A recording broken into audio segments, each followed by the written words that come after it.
नमस्कार। खबरां दे इस बुलेटिन विच तुहाडा स्वागत है। मैं हाँ जसप्रीत सिंह। पहला पेश ने चोणवीआं खबरां। श्रोमणी अकाली दल के सरप्रस्त ਅਤੇ ਸਾਬਕਾ ਮੁੱਖ ਮੰਤਰੀ प्रकाश सिंह बादल ਦਾ ਪਿੰਡ ਬਾਦਲ ਵਿਖੇ ਸਰਕਾਰੀ ਸਨਮਾਨਾਂ ਨਾਲ ਅੰਤਿਮ ਸੰਸਕਾਰ। ਉਹਨਾਂ ਦੇ ਸਪੁੱਤਰ ਸੁਖਬੀਰ ਸਿੰਘ ਬਾਦਲ ਨੇ ਚਿਖਾ ਨੂੰ ਅਗਨ ਭੇਂਟ ਕੀਤਾ।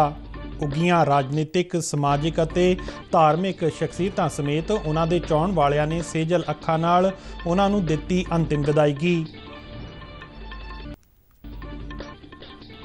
पंजाब के मुख मंत्री भगवंत मान वालों ओलंपियन मुक्केबाज और अर्जन अवार्ड ते पद्म श्री पुरस्कार जेतू कौर सिंह के देहांत ते अफसोस प्रगट।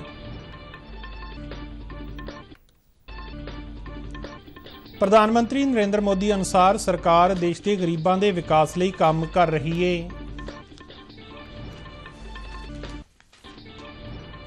अमृतसर के श्री गुरु रामदास जी कौमांतरी हवाई अड्डे ते यात्रियों की गिणती विच लगातार वाधा। वैदिक मंत्रां दे जाप ਅਤੇ धार्मिक रवायतां अनुसार बद्रीनाथ धाम के किवाड़ अज सवेरे श्रद्धालुओं लई खोले गए। ते हुण खबरां विस्तार नाल। श्रोमणी अकाली दल के सरप्रस्त ਅਤੇ पंजाब के 5 वार मुख मंत्री रहे प्रकाश सिंह बादल का अज पिंड बादल विखे सरकारी सन्मानां नाल अंतिम संस्कार कर दिता गया। पुलिस की स्पैशल टुकड़ी ने प्रकाश सिंह बादल नूं हथियार उल्टे करके सलामी दी। सियासत के पितामह मन्ने जाते प्रकाश सिंह बादल की चिखा नूं उन्हां दे सपुत्तर सुखबीर सिंह बादल ने अगन भेंट किया। अंतिम संस्कार तो पहला उन्हां दी मृतक देह नूं घर दे नेड़े खेत विच एक ट्रैक्टर ट्राली च लिआंदा गया, जिस नूं फुल्लां नाल सजाया गया सी अते उस उपर फखरे कौम लिखिया होया सी। उन्हां हत्थीं लगाए गए किन्नू दे बाग विच उन्हां दी मृतक देह नूं अगन भेंट किया गया। एक रिपोर्ट। बठिंडा जिले के बादल विखे प्रकाश सिंह बादल के जद्दी पिंड विच पूरे सरकारी सन्मानां नाल उन्हां दा अंतिम संस्कार किया गया। उन्हां दे पुत्तर सुखबीर सिंह बादल ने चिखा नूं अग्नि विखाई।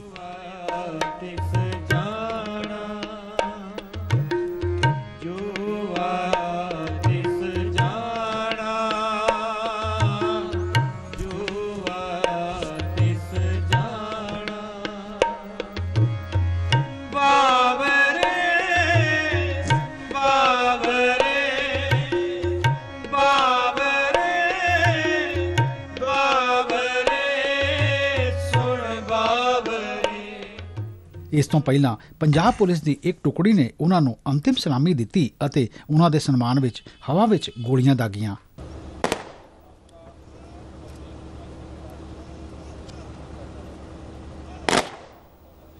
अंतिम विदाई का माहौल बेहद ही गमगीन रहा। प्रकाश सिंह बादल की पुत्री परनीत कौर, नूंह हरसिमरत कौर बादल ते भतीजे मनप्रीत सिंह बादल अते उन्हां दे पोते पोतियां समेत होर परिवारक मैंबर संस्कार मौके मौजूद रहे। पंजाब के राज्यपाल बनवारी लाल पुरोहित, मुख मंत्री भगवंत मान, केंद्री वणज ते सनत राज मंत्री सोम प्रकाश, राजस्थान के मुख मंत्री अशोक गहलोत, पंजाब कांग्रेस के सूबा प्रधान अमरिंदर सिंह राजा वड़िंग, बहुजन समाज पार्टी के प्रधान जसवीर सिंह गढ़ी, CPI के हरदेव अर्शी, श्री अकाल तख्त साहिब के जत्थेदार सिंह साहिब ज्ञानी हरप्रीत सिंह अते अजीत प्रकाशन समूह के प्रधान संपादक पद्म श्री डॉक्टर बरजिंदर सिंह हमदर्द समेत समाज के ਵੱਖ-ਵੱਖ वर्गां के लोगों ने प्रकाश सिंह बादल नूं शरधा के फुल भेंट किए।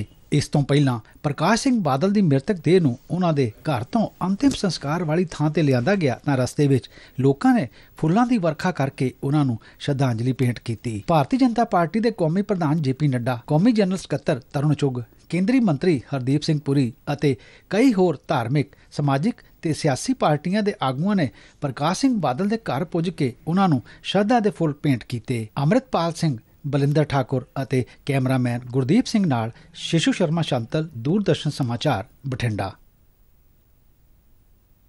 पंजाब की सियासत के बाबा बोड़ वजों अपनी पछाण छड्ड के गए प्रकाश सिंह बादल बारे आम लोगों ने बेहद ही भावुक हुंदियां अपने विचार दूरदर्शन नाल साझे कीते।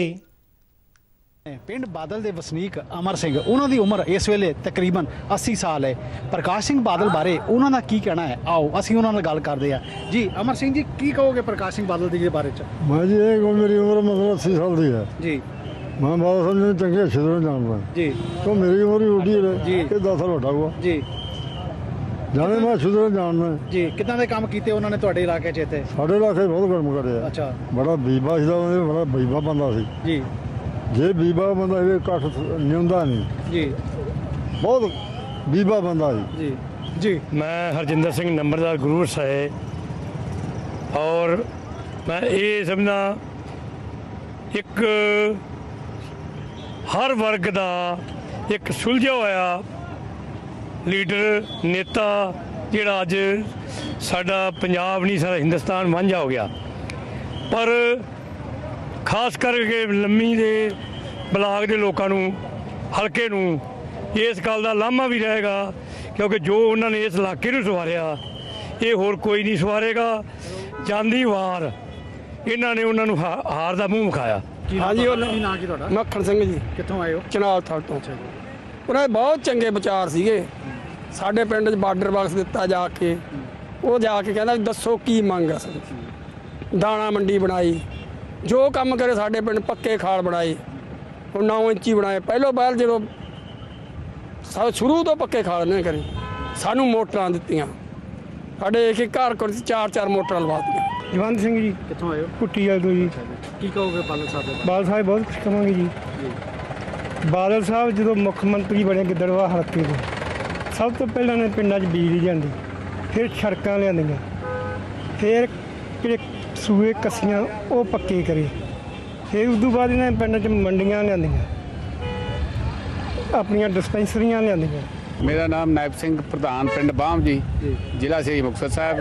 ਤੇ ਬਾਦਲ ਸਾਹਿਬ ਦੇ ਅਸੀਂ ਪਹਿਲਾਂ ਤੋਂ ਹੀ ਬੜੇ ਮਤਲਬ ਬੱਚੇ ਆ ਤੇ ਉਹਨਾਂ ਦੇ ਅਸੀਂ ਮਤਲਬ ਨਾਲ ਚੱਲਦੇ ਹੁੰਦੇ ਸਾਂ।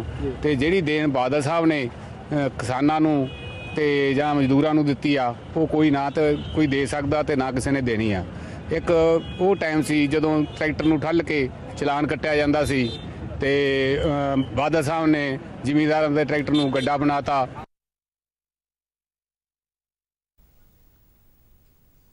ਓਲੰਪੀਅਨ ਮੁੱਕੇਬਾਜ਼ ਅਤੇ ਅਰਜਨ ਅਵਾਰਡ ਤੇ ਪਦਮਸ਼੍ਰੀ ਪੁਰਸਕਾਰ ਜੇਤੂ 74 ਸਾਲਾਂ ਦੇ ਮੁੱਕੇਬਾਜ਼ ਕੌਰ ਸਿੰਘ ਦਾ ਅੱਜ ਬਾਅਦ ਦੁਪਹਿਰ ਸੰਗਰੂਰ ਦੇ ਪਿੰਡ ਖਨਾਲ ਖੁਰਦ ਵਿੱਚ ਸਰਕਾਰੀ ਸਨਮਾਨਾਂ ਨਾਲ ਅੰਤਿਮ ਸੰਸਕਾਰ ਕੀਤਾ ਗਿਆ।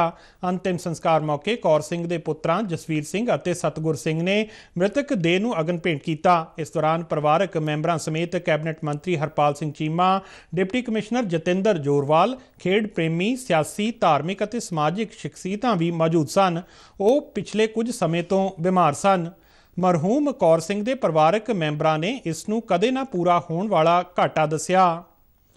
ਮੁੱਖ ਮੰਤਰੀ ਭਗਵੰਤ ਮਾਨ ਨੇ ਇੱਕ ਸ਼ੋਕ ਸੁਨੇਹੇ ਵਿੱਚ ਕਿਹਾ ਕਿ ਕੌਰ ਸਿੰਘ ਨੇ ਮੁੱਕੇਬਾਜ਼ੀ ਦੇ ਰਾਸ਼ਟਰੀ ਅਤੇ ਅੰਤਰਰਾਸ਼ਟਰੀ ਖੇਤਰ ਵਿੱਚ ਨਾਮਣਾ ਅਤੇ ਪ੍ਰਸਿੱਧੀ ਹਾਸਲ ਕਰਕੇ ਭਾਰਤ ਦਾ ਨਾਮ ਰੌਸ਼ਨ ਕੀਤਾ। ਉਨ੍ਹਾਂ ਕਿਹਾ ਕਿ ਕੌਰ ਸਿੰਘ ਦਾ ਜੀਵਨ ਅਤੇ ਯੋਗਦਾਨ ਉੱਭਰਦੇ ਖਿਡਾਰੀਆਂ ਨੂੰ ਖੇਡਾਂ ਦੇ ਖੇਤਰ ਵਿੱਚ ਸਖਤ ਮਿਹਨਤ ਕਰਨ ਅਤੇ ਵਧੀਆ ਪ੍ਰਦਰਸ਼ਨ ਦਿਖਾਉਣ ਲਈ ਪ੍ਰੇਰਿਤ ਕਰੇਗਾ। ਪ੍ਰਧਾਨ ਮੰਤਰੀ ਨਰਿੰਦਰ ਮੋਦੀ ਨੇ ਕਿਹਾ ਹੈ ਕਿ ਸਰਕਾਰ ਦੇਸ਼ ਦੇ ਗਰੀਬਾਂ ਦੇ ਵਿਕਾਸ ਲਈ ਕੰਮ ਕਰ ਰਹੀ ਹੈ। ਉਨ੍ਹਾਂ ਕਿਹਾ ਕਿ ਸਰਕਾਰ ਦੀਆਂ ਗਰੀਬਾਂ ਦੇ ਹਿੱਤ ਵਿੱਚ ਚਲਾਈਆਂ ਜਾ ਰਹੀਆਂ ਸਕੀਮਾਂ ਨੇ ਦੇਸ਼ ਵਿੱਚ ਕ੍ਰਾਂਤੀ ਲਿਆਂਦੀ ਹੈ। ਨਵੀਂ ਦਿੱਲੀ ਵਿੱਚ ਇੱਕ ਨਿੱਜੀ ਟੈਲੀਵਿਜ਼ਨ ਚੈਨਲ ਦੇ ਇੱਕ ਪ੍ਰੋਗਰਾਮ ਨੂੰ ਸੰਬੋਧਨ ਕਰਦਿਆਂ ਪ੍ਰਧਾਨ ਮੰਤਰੀ ਨੇ ਕਿਹਾ ਕਿ ਪਿਛਲੇ 9 ਸਾਲਾਂ ਵਿੱਚ ਸਮਾਜ ਦੇ ਹਰ ਵਰਗ, ਜਿਸ ਵਿੱਚ ਗਰੀਬ, ਪਛੜੇ, ਮੱਧ ਵਰਗ ਨੇ ਆਪਣੇ ਜੀਵਨ ਵਿੱਚ ਕਈ ਤਬਦੀਲੀਆਂ ਦੇਖੀਆਂ ਨੇ। ਉਨ੍ਹਾਂ ਕਿਹਾ ਕਿ ਸਮਾਜ ਤੇ ਬੋਝ ਸਮਝੇ ਜਾਂਦੇ ਲੋਕ ਹੁਣ ਵਿਕਾਸ ਨੂੰ ਰਫ਼ਤਾਰ ਦੇ ਰਹੇ ਨੇ। ਪ੍ਰਧਾਨ ਮੰਤਰੀ ਨੇ ਕਿਹਾ ਕਿ ਅੱਜ ਉਹ ਦੇਸ਼ ਦੇ ਵਿਕਾਸ ਲਈ ਮਿਸ਼ਨ ਮੋਡ ਅਤੇ ਪਹੁੰਚ ਨਾਲ ਕੰਮ ਕਰ ਰਹੇ ਨੇ। ਉਨ੍ਹਾਂ ਕਿਹਾ ਕਿ ਦੇਸ਼ 'ਚ ਬਦਲਾਅ ਜ਼ਮੀਨੀ ਪੱਧਰ ਤੇ ਨਜ਼ਰ ਆ ਰਿਹਾ ਹੈ। ਪ੍ਰਧਾਨ ਮੰਤਰੀ ਨੇ ਜ਼ੋਰ ਦੇ ਕੇ ਕਿਹਾ ਕਿ ਭਾਰਤ ਨੂੰ $1 ਟ੍ਰਿਲੀਅਨ ਦੀ ਅਰਥ ਵਿਵਸਥਾ ਬਣਨ ਲਈ 60 ਸਾਲ ਲੱਗ ਗਏ ਅਤੇ ਫਿਰ 2014 ਤੱਕ $2 ਟ੍ਰਿਲੀਅਨ ਦੀ ਅਰਥ ਵਿਵਸਥਾ ਬਣ ਗਈ, ਜਦੋਂ ਕਿ ਇਹ ਸਿਰਫ 9 ਸਾਲਾਂ ਵਿੱਚ $3.5 ਟ੍ਰਿਲੀਅਨ ਦੇ ਪੱਧਰ ਤੱਕ ਪਹੁੰਚ ਗਿਆ ਹੈ। ਸਦੀਆਂ ਤੋਂ ਭਾਰਤ ਮੁੱਖ ਤੌਰ ਤੇ ਮੋਟੇ ਅਨਾਜ ਜਿਵੇਂ ਕਿ ਜਵਾਰ, ਬਾਜਰਾ, ਮੱਕੀ, ਜੌਂ ਅਤੇ ਮੋਟੇ ਅਨਾਜ ਦੀਆਂ ਕਈ ਕਿਸਮਾਂ ਦਾ ਸੇਵਨ ਕਰਦਾ ਸੀ। ਪਿਛਲੇ ਕੁਝ ਸਾਲਾਂ 'ਚ ਪ੍ਰਧਾਨ ਮੰਤਰੀ ਮੋਦੀ ਨੇ ਉਹਨਾਂ ਤੇ ਕਾਫੀ ਜ਼ੋਰ ਦਿੱਤਾ ਹੈ।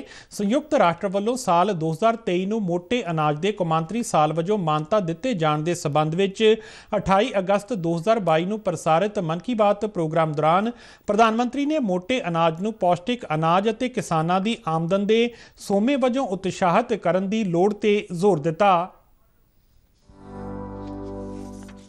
मिलेट्स, मोटे अनाज प्राचीन काल से ही हमारे एग्रीकल्चर, कल्चर और सिविलाइजेशन का हिस्सा रहे हैं।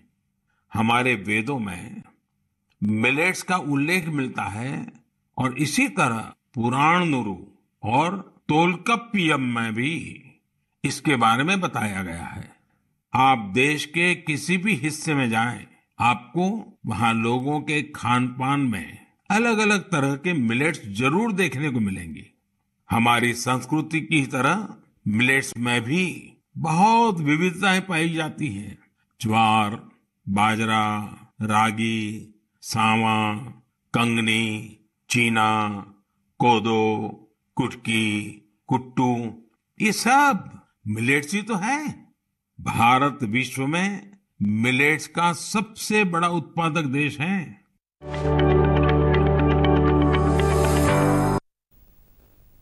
ਹਾਈਬ੍ਰਿਡ ਮਾਡਲ ਵਿੱਚ ਪਹਿਲੀ ਵਾਰ ਕਰਵਾਈ ਗਈ ਆਰਮੀ ਕਮਾਂਡਰਜ਼ ਕਾਨਫਰੰਸ ਦੌਰਾਨ ਵਿਆਪਕ ਰਣਨੀਤਿਕ ਸਿਖਲਾਈ, ਮਨੁੱਖੀ ਸਰੋਤ ਵਿਕਾਸ ਅਤੇ ਪ੍ਰਸ਼ਾਸਨਿਕ ਪਹਿਲੂਆਂ ਤੇ ਵਿਚਾਰ ਵਟਾਂਦਰਾ ਕੀਤਾ ਗਿਆ। ਇਸ ਦੌਰਾਨ ਭਵਿੱਖ ਲਈ ਫੌਜ ਦੇ ਨਵੀਨੀਕਰਨ ਬਾਰੇ ਅਹਿਮ ਫੈਸਲੇ ਲਏ ਗਏ। ਫੌਜ ਦੇ ਕਮਾਂਡਰਾਂ ਅਤੇ ਹੋਰ ਸੀਨੀਅਰ ਅਧਿਕਾਰੀਆਂ ਵੱਲੋਂ ਮੌਜੂਦਾ ਸੁਰੱਖਿਆ ਚੁਣੌਤੀਆਂ, ਭਾਰਤੀ ਫੌਜ ਦੀ ਸੰਚਾਲਨ ਤਿਆਰੀ ਬਾਰੇ ਸਮੀਖਿਆ ਕੀਤੀ ਗਈ। ਰੱਖਿਆ ਮੰਤਰਾਲਾ ਵੱਲੋਂ ਜਾਰੀ ਬਿਆਨ ਵਿੱਚ ਕਿਹਾ ਗਿਆ ਹੈ ਕਿ ਕਾਨਫਰੰਸ ਦੌਰਾਨ ਅਗਨੀਪਥ ਯੋਜਨਾ ਨੂੰ ਕੁਸ਼ਲਤਾ ਨਾਲ ਲਾਗੂ ਕਰਨ ਦੀ ਪ੍ਰਗਤੀ ਤੇ ਵਿਸਥਾਰ ਨਾਲ ਚਰਚਾ ਕੀਤੀ ਗਈ। ਅੰਮ੍ਰਿਤਸਰ ਦੇ ਸ੍ਰੀ ਗੁਰੂ ਰਾਮਦਾਸ ਜੀ ਕੌਮਾਂਤਰੀ ਹਵਾਈ ਅੱਡੇ ਤੇ ਯਾਤਰੀਆਂ ਦੀ ਗਿਣਤੀ 'ਚ ਲਗਾਤਾਰ ਵਾਧਾ ਹੋ ਰਿਹਾ ਹੈ। ਏਅਰਪੋਰਟ ਅਥਾਰਟੀ ਆਫ ਇੰਡੀਆ ਵੱਲੋਂ ਮਾਰਚ 2023 ਲਈ ਜਾਰੀ ਕੀਤੇ ਗਏ ਅੰਕੜਿਆਂ ਅਨੁਸਾਰ ਇਸ ਹਵਾਈ ਅੱਡੇ ਤੇ ਮਾਰਚ ਮਹੀਨੇ 'ਚ 2,58,000 ਯਾਤਰੀਆਂ ਦੀ ਆਵਾਜਾਈ ਦਰਜ ਕੀਤੀ ਗਈ ਹੈ, ਜਿਹੜਾ ਕਿ ਇੱਕ ਨਵਾਂ ਰਿਕਾਰਡ ਹੈ। ਇਸ ਤੋਂ ਪਹਿਲਾਂ ਮਾਰਚ 2019 'ਚ 2,35,000 ਯਾਤਰੀਆਂ ਦੀ ਆਵਾਜਾਈ ਰਿਕਾਰਡ ਕੀਤੀ ਗਈ ਸੀ। ਯਾਤਰੀਆਂ ਦੀ ਰਿਕਾਰਡ ਗਿਣਤੀ 'ਚ ਵੱਡਾ ਯੋਗਦਾਨ 1,78,723 ਘਰੇਲੂ ਯਾਤਰੀਆਂ ਦਾ ਮੰਨਿਆ ਜਾ ਰਿਹਾ ਹੈ। ਕੇਂਦਰੀ ਸ਼ਹਿਰੀ ਹਵਾਬਾਜ਼ੀ ਰਾਜ ਮੰਤਰੀ ਡਾਕਟਰ VK ਸਿੰਘ ਨੇ ਕਿਹਾ ਹੈ ਕਿ ਹਵਾਬਾਜ਼ੀ ਖੇਤਰ ਵਿੱਚ ਸੁਰੱਖਿਆ ਸਭ ਤੋਂ ਮਹੱਤਵਪੂਰਨ ਪਹਿਲੂਆਂ ਵਿੱਚੋਂ ਇੱਕ ਹੈ। ਉਹਨਾਂ ਕਿਹਾ ਕਿ ਜਹਾਜ਼ ਦੇ ਸੰਚਾਲਨ ਨੂੰ ਸੁਰੱਖਿਅਤ ਰੱਖਣਾ ਸਾਰਿਆਂ ਦੀ ਜ਼ਿੰਮੇਵਾਰੀ ਹੈ। ਨਵੀਂ ਦਿੱਲੀ ਵਿੱਚ ਸ਼ਹਿਰੀ ਹਵਾਬਾਜ਼ੀ ਸੁਰੱਖਿਆ ਬਿਊਰੋ ਦੇ ਇੱਕ ਸਮਾਗਮ ਨੂੰ ਸੰਬੋਧਨ ਕਰਦਿਆਂ ਉਹਨਾਂ ਕਿਹਾ ਕਿ ਨਵੀਂ ਤਕਨੀਕ ਹਵਾਬਾਜ਼ੀ ਸੁਰੱਖਿਆ ਪ੍ਰਣਾਲੀ ਲਈ ਗੰਭੀਰ ਚੁਣੌਤੀ ਹੈ। ਉਹਨਾਂ ਨੇ ਸਬੰਧਤ ਧਿਰਾਂ ਨੂੰ ਇਹਨਾਂ ਚੁਣੌਤੀਆਂ ਨਾਲ ਨਜਿੱਠਣ ਲਈ ਸਖਤ ਸਟੈਂਡਰਡ ਆਪਰੇਟਿੰਗ ਪ੍ਰਕਿਰਿਆਵਾਂ ਅਪਣਾਉਣ ਲਈ ਕਿਹਾ। ਉਹਨਾਂ ਭਰੋਸਾ ਪ੍ਰਗਟਾਇਆ ਕਿ ਨਵੀਂ ਤਕਨੀਕ ਭਵਿੱਖ ਵਿੱਚ ਵਧੇਰੇ ਸਖਤ ਸੁਰੱਖਿਆ ਤੰਤਰ ਨੂੰ ਯਕੀਨੀ ਬਣਾਏਗੀ। ਸੀਮਾ ਸੁਰੱਖਿਆ ਬਲ ਦੇ ਮੁਸਤੈਦ ਜਵਾਨਾਂ ਨੇ ਅੰਮ੍ਰਿਤਸਰ ਦੇ ਪਿੰਡ ਧਨੋਏ ਕਲਾਂ ਨੇੜੇ ਪੈਂਦੇ ਸਰਹੱਦੀ ਖੇਤਰ ਵਿੱਚ ਪਾਕਿਸਤਾਨ ਵਾਲੇ ਪਾਸਿਓਂ ਭਾਰਤੀ ਖੇਤਰ ਵਿੱਚ ਦਾਖਲ ਹੋਣ ਵਾਲੇ ਇੱਕ ਸ਼ੱਕੀ ਡਰੋਨ ਨੂੰ ਨਸ਼ਟ ਕਰ ਦਿੱਤਾ। BSF ਦੇ ਇੱਕ ਬੁਲਾਰੇ ਨੇ ਦੱਸਿਆ ਕਿ ਇਲਾਕੇ ਦੀ ਤਲਾਸ਼ੀ ਦੌਰਾਨ ਜਵਾਨਾਂ ਨੇ ਇੱਕ ਕਾਲੇ ਰੰਗ ਦਾ ਡਰੋਨ ਅੰਸ਼ਕ ਤੌਰ ਤੇ ਟੁੱਟੀ ਹਾਲਤ ਵਿੱਚ ਬਰਾਮਦ ਕੀਤਾ, ਜਿਸ ਦੇ ਨਾਲ ਇੱਕ ਪੀਲੀ ਚਿਪਕਣ ਵਾਲੀ ਟੇਪ ਨਾਲ ਲਪੇਟਿਆ ਇੱਕ ਵੱਡਾ ਪੈਕੇਟ ਮਿਲਿਆ, ਜਿਸ ਵਿੱਚ 2 ਪੈਕੇਟ ਹੈਰੋਇਨ ਅਤੇ 2 ਛੋਟੇ ਪੈਕੇਟ ਅਫੀਮ ਦੇ ਦੱਸੇ ਜਾ ਰਹੇ ਨੇ। ਹੈਰੋਇਨ ਦੇ 2 ਪੈਕਟਾਂ ਦਾ ਭਾਰ ਤਕਰੀਬਨ 2 ਕਿਲੋਗ੍ਰਾਮ ਅਤੇ ਅਫੀਮ ਦਾ ਭਾਰ ਤਕਰੀਬਨ 170 ਗ੍ਰਾਮ ਦੱਸਿਆ ਗਿਆ ਹੈ। ਕੇਂਦਰ ਸਰਕਾਰ ਨੇ ਕਿਹਾ ਹੈ ਕਿ ਸੰਘਰਸ਼ ਪ੍ਰਭਾਵਿਤ ਸੁਡਾਨ ਵਿੱਚ ਤਕਰੀਬਨ 3,500 ਭਾਰਤੀ ਨਾਗਰਿਕਾਂ ਅਤੇ 1,000 ਭਾਰਤੀ ਮੂਲ ਦੇ ਲੋਕਾਂ ਦੇ ਹੋਣ ਦੀ ਸੰਭਾਵਨਾ ਹੈ। ਵਿਦੇਸ਼ ਸਕੱਤਰ ਵਿਨੈ ਮੋਹਨ ਕਵਾਤਰਾ ਨੇ ਦਿੱਲੀ ਵਿੱਚ ਦੱਸਿਆ ਕਿ ਸੁਡਾਨ 'ਚ ਸਥਿਤੀ ਬਹੁਤ ਨਾਜ਼ੁਕ ਹੈ ਅਤੇ ਭਾਰਤ ਲਗਾਤਾਰ ਬਦਲ ਰਹੀ ਸਥਿਤੀ ਤੇ ਨਜ਼ਰ ਰੱਖ ਰਿਹਾ ਹੈ। ਉਹਨਾਂ ਕਿਹਾ ਕਿ ਵਿਦੇਸ਼ ਮੰਤਰੀ ਡਾਕਟਰ S ਜੈਸ਼ੰਕਰ ਨੇ ਅਮਰੀਕਾ, ਸਾਊਦੀ ਅਰਬ, UAE, ਮਿਸਰ ਅਤੇ ਬਰਤਾਨੀਆ ਦੇ ਵਿਦੇਸ਼ ਮੰਤਰੀਆਂ ਨਾਲ ਲੋਕਾਂ ਨੂੰ ਉੱਥੋਂ ਕੱਢਣ ਬਾਰੇ ਗੱਲਬਾਤ ਕੀਤੀ ਹੈ। ਵਿਦੇਸ਼ ਸਕੱਤਰ ਨੇ ਇਹ ਵੀ ਕਿਹਾ ਕਿ ਭਾਰਤੀ ਦੂਤਘਰ ਵੱਲੋਂ ਆਨਲਾਈਨ ਰਜਿਸਟ੍ਰੇਸ਼ਨ ਪ੍ਰਕਿਰਿਆ ਚਲਾਈ ਜਾ ਰਹੀ ਹੈ। ਉਹਨਾਂ ਕਿਹਾ ਕਿ ਹੁਣ ਤੱਕ ਤਕਰੀਬਨ 3,000 ਭਾਰਤੀ ਨਾਗਰਿਕਾਂ ਨੇ ਆਪਣੀ ਰਜਿਸਟ੍ਰੇਸ਼ਨ ਕਰਵਾ ਲਈ ਹੈ ਅਤੇ 300 ਹੋਰ ਦੂਤਘਰ ਦੇ ਸੰਪਰਕ ਵਿੱਚ ਨੇ। ਹਾਊਸਿੰਗ ਅਤੇ ਸ਼ਹਿਰੀ ਮਾਮਲਿਆਂ ਦੇ ਮੰਤਰਾਲਾ ਵੱਲੋਂ ਲਾਂਚ ਕੀਤਾ ਗਿਆ ਸਿਟੀ ਬਿਊਟੀ ਪੇਜੈਂਟ ਪੋਰਟਲ ਹੁਣ ਲਾਈਵ ਹੈ। ਦੇਸ਼ ਦੀਆਂ ਸ਼ਹਿਰੀ ਸਥਾਨਕ ਸੰਸਥਾਵਾਂ ਹੁਣ www.citybeautycompetition.in ਰਾਹੀਂ ਇਸ ਮੁਕਾਬਲੇ ਵਿੱਚ ਹਿੱਸਾ ਲੈ ਸਕਣਗੀਆਂ। ਇਸ ਮੁਕਾਬਲੇ ਵਿੱਚ ਸ਼ਹਿਰਾਂ ਦੇ ਸਭ ਤੋਂ ਖੂਬਸੂਰਤ ਵਾਰਡਾਂ ਅਤੇ ਜਨਤਕ ਥਾਵਾਂ ਨੂੰ ਸਨਮਾਨਿਤ ਕੀਤਾ ਜਾਵੇਗਾ, ਜਦਕਿ ਚੁਣੇ ਗਏ ਵਾਰਡਾਂ ਨੂੰ ਸ਼ਹਿਰ ਅਤੇ ਸੂਬਾ ਪੱਧਰ ਤੇ ਸਨਮਾਨਿਤ ਕੀਤਾ ਜਾਵੇਗਾ। ਇਸ ਸਨਮਾਨ ਵਿੱਚ 4 ਸ਼੍ਰੇਣੀਆਂ ਵਿੱਚ ਸ਼ਹਿਰਾਂ ਵਿੱਚ ਸਭ ਤੋਂ ਸੁੰਦਰ ਜਨਤਕ ਸਥਾਨ ਸ਼ਾਮਲ ਹੋਣਗੇ। ਭਲਵਾਨਾਂ ਵੱਲੋਂ ਕੀਤੇ ਜਾ ਰਹੇ ਵਿਰੋਧ ਪ੍ਰਦਰਸ਼ਨਾਂ ਬਾਰੇ ਬੋਲਦਿਆਂ ਕੇਂਦਰੀ ਖੇਡ ਮੰਤਰੀ ਅਨੁਰਾਗ ਸਿੰਘ ਠਾਕੁਰ ਨੇ ਕਿਹਾ ਕਿ ਮੋਦੀ ਸਰਕਾਰ ਹਮੇਸ਼ਾ ਖਿਡਾਰੀਆਂ ਦੇ ਨਾਲ ਖੜੀ ਏ। ਪੱਤਰਕਾਰਾਂ ਨਾਲ ਗੱਲਬਾਤ ਕਰਦਿਆਂ ਉਹਨਾਂ ਕਿਹਾ ਕਿ ਜਿਹੜੇ ਪਹਿਲਵਾਨ ਜੰਤਰ ਮੰਤਰ ਤੇ ਬੈਠੇ ਨੇ ਉਹਨਾਂ ਨਾਲ ਤਕਰੀਬਨ 12 ਘੰਟੇ ਨਿੱਜੀ ਤੌਰ ਤੇ ਗੱਲਬਾਤ ਕਰਨ ਮਗਰੋਂ ਇੱਕ ਕਮੇਟੀ ਬਣਾਈ ਗਈ ਅਤੇ ਮਾਮਲੇ ਦੀ ਨਿਰਪੱਖ ਜਾਂਚ ਕੀਤੀ ਜਾ ਰਹੀ ਹੈ। ਕੇਂਦਰੀ ਮੰਤਰੀ ਨੇ ਕਿਹਾ ਕਿ ਖਿਡਾਰੀਆਂ ਦੇ ਕਹਿਣ ਤੇ ਹੀ ਬਬੀਤਾ ਫੋਗਾਟ ਨੂੰ ਕਮੇਟੀ 'ਚ ਸ਼ਾਮਲ ਕੀਤਾ ਗਿਆ ਸੀ। ਹਰੇਕ ਨੂੰ ਆਪਣੀ ਗੱਲ ਰੱਖਣ ਦਾ ਮੌਕਾ ਦਿੱਤਾ ਗਿਆ ਅਤੇ ਕੋਈ ਵੀ ਪੀੜਤ ਵਿਅਕਤੀ ਕਿਸੇ ਵੀ ਥਾਣੇ ਵਿੱਚ FIR ਦਰਜ ਕਰਵਾ ਸਕਦਾ ਹੈ। ਦਿੱਲੀ ਪੁਲਿਸ ਨੇ ਵੀ ਮੁੱਢਲੀ ਜਾਂਚ ਤੋਂ ਬਾਅਦ ਅਗਲੀ ਕਾਰਵਾਈ ਕਰਨ ਦਾ ਭਰੋਸਾ ਦਿੱਤਾ ਹੈ। ਅਨੁਰਾਗ ਸਿੰਘ ਠਾਕੁਰ ਨੇ ਕਿਹਾ ਕਿ ਖੇਡਾਂ ਦੇਸ਼ ਲਈ ਪਹਿਲ ਹੈ, ਜਿਸ ਨਾਲ ਸਰਕਾਰ ਕੋਈ ਸਮਝੌਤਾ ਨਹੀਂ ਕਰੇਗੀ। ਵੈਦਿਕ ਮੰਤਰਾਂ ਦੇ ਜਾਪ ਅਤੇ ਧਾਰਮਿਕ ਰਵਾਇਤਾਂ ਅਨੁਸਾਰ ਬਦਰੀਨਾਥ ਧਾਮ ਦੇ ਕਿਵਾੜ ਅੱਜ ਸਵੇਰੇ ਸ਼ਰਧਾਲੂਆਂ ਲਈ ਖੋਲ੍ਹ ਦਿੱਤੇ ਗਏ। ਇਸ ਤੋਂ ਪਹਿਲਾਂ ਤਿੰਨੋਂ ਧਾਮਾਂ ਗੰਗੋਤਰੀ, ਯਮਨੋਤਰੀ ਅਤੇ ਕੇਦਾਰਨਾਥ ਦੇ ਖੁੱਲ੍ਹੇ ਦਰਸ਼ਨ ਸ਼ਰਧਾਲੂਆਂ ਵੱਲੋਂ ਕੀਤੇ ਜਾ ਰਹੇ ਨੇ। ਅੱਜ ਕਿਵਾੜ ਖੁੱਲ੍ਹਦੇ ਹੀ ਮੰਦਰ ਬਦਰੀਨਾਥ ਦੇ ਜੈਕਾਰਿਆਂ ਨਾਲ ਗੂੰਜ ਉੱਠਿਆ। ਇਸ ਸ਼ੁਭ ਮੌਕੇ ਤੇ ਬਦਰੀਨਾਥ ਧਾਮ ਨੂੰ 15 ਕੁਇੰਟਲ ਗੈਂਦੇ ਦੇ ਫੁੱਲਾਂ ਨਾਲ ਸਜਾਇਆ ਗਿਆ।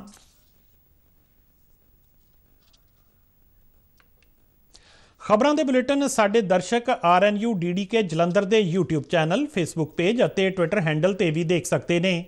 ਤੇ ਬੁਲੇਟਿਨ ਦੇ ਅਖੀਰ ਵਿੱਚ ਚੋਣਵੀਆਂ ਖਬਰਾਂ ਇੱਕ ਵਾਰ ਫਿਰ ਤੋਂ। ਸ਼੍ਰੋਮਣੀ ਅਕਾਲੀ ਦਲ ਦੇ ਸਰਪ੍ਰਸਤ ਅਤੇ ਸਾਬਕਾ ਮੁੱਖ ਮੰਤਰੀ ਪ੍ਰਕਾਸ਼ ਸਿੰਘ ਬਾਦਲ ਦਾ ਪਿੰਡ ਬਾਦਲ ਵਿਖੇ ਸਰਕਾਰੀ ਸਨਮਾਨਾਂ ਨਾਲ ਅੰਤਿਮ ਸੰਸਕਾਰ। ਉਹਨਾਂ ਦੇ ਸਪੁੱਤਰ ਸੁਖਬੀਰ ਸਿੰਘ ਬਾਦਲ ਨੇ ਚਿਖਾ ਨੂੰ ਅਗਨ ਭੇਂਟ ਕੀਤਾ। ਉੱਘੀਆਂ ਰਾਜਨੀਤਿਕ, ਸਮਾਜਿਕ ਅਤੇ ਧਾਰਮਿਕ ਸ਼ਖਸੀਅਤਾਂ ਸਮੇਤ ਉਹਨਾਂ ਦੇ ਚਾਹੁਣ ਵਾਲਿਆਂ ਨੇ ਸੇਜਲ ਅੱਖਾਂ ਨਾਲ ਉਹਨਾਂ ਨੂੰ ਦਿੱਤੀ ਅੰਤਿਮ ਵਿਦਾਇਗੀ।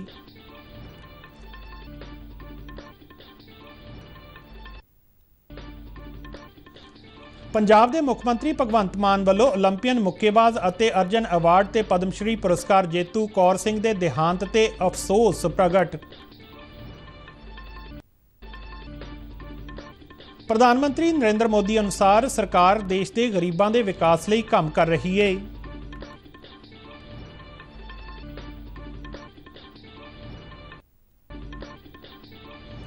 ਅੰਮ੍ਰਿਤਸਰ ਦੇ ਸ੍ਰੀ ਗੁਰੂ ਰਾਮਦਾਸ ਜੀ ਕੌਮਾਂਤਰੀ ਹਵਾਈ ਅੱਡੇ ਤੇ ਯਾਤਰੀਆਂ ਦੀ ਗਿਣਤੀ ਵਿੱਚ ਲਗਾਤਾਰ ਵਾਧਾ।